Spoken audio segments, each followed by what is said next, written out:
অন্তর্বর্তী সরকার নতুন বেতন কাঠামোর রূপরেখা দিয়ে যাবে, যা পরবর্তী সরকার বাস্তবায়ন করবে বলে জানিয়েছেন অর্থ উপদেষ্টা ডক্টর সালেহউদ্দিন আহমেদ।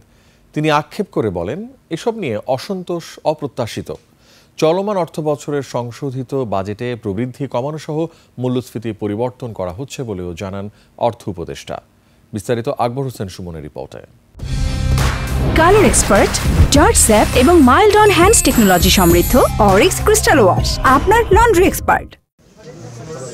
সচিবালয় সরকারি ক্রয় সংক্রান্ত উপদেষ্টা পরিষদ কমিটি এবং অর্থনৈতিক বিষয়ক সংক্রান্ত উপদেষ্টা পরিষদ কমিটির বৈঠকে রমজান সামনে রেখে নিত্য প্রয়োজনীয় পণ্য আমদানির সিদ্ধান্ত হয়।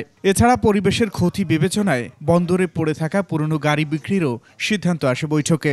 কিছু হয়তো চলবে, কিছু হয়তো চলবে না, এগুলো আমরা ডিসাইড করেছি, স্ক্র্যাপ ছাড়া কিছু করার নাই। বৈঠক শেষে সাংবাদিকদের সঙ্গে আলাপে পে কমিশন নিয়ে সরকারের অবস্থান তুলে ধরেন অর্থ উপদেষ্টা। বাস্তবায়নে ধৈর্য রাখার আহ্বান জানান তিনি। 7-8 বছর কিছু হয় নাই, এখন হঠাৎ করে আমরা নিজেরা ইনিশিয়েটিভ নিলাম, তারপর একটা খুবই মনে তাদের ধন্যবাদ দেওয়া উচিত যে আমরা চেষ্টা করছি, একটা ফ্রেমওয়ার্ক দিয়ে যাব এবং রিপোর্টটা যদি আসে তখন আগামী সরকার সেটা যে খুব সিরিয়াসলি নেবে না আমার মনে হয়, ওরা সিরিয়াসলি নিতে হবে, কারণ এই কাজটা করছে একটা ইন্ডিপেন্ডেন্ট, অনেক চিন্তা ভাবনা করে 3টা বিশেষ ধরনের পে স্কেল আছে, রিকনসাইল করবে। মূল্যস্ফীতি হ্রাসের ইঙ্গিত দিয়ে অর্থ উপদেষ্টা জানান, সংশোধিত বাজেটে বিরাট কোনো ব্যত্যয় ঘটবে না।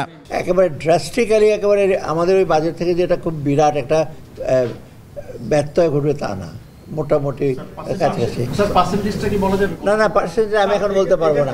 আমরা শুধু গ্রোথটা বলেছি, গ্রোথটা আমরা কমিয়েছি, তাই না? আর ইনফ্লেশনটা আমরা বলছি 7, ওটা 5 করেছি। এখন এই 2টা মেজর জিনিস আমরা রেখেছি, আর বাকিগুলো টাকার অঙ্কগুলো খুব বেশি হেরফের হবে তা মনে হয় না। বৈঠকে নির্বাচন পর্যবেক্ষণ ও ভোট কেন্দ্রের নিরাপত্তায় 40,000 বডি অন ক্যামেরা কেনার বিষয়ে আলোচনা হয়েছে বলে জানান উপদেষ্টা।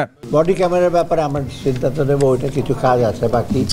আকবর হোসেন সুমন, 21 টেলিভিশন, ঢাকা।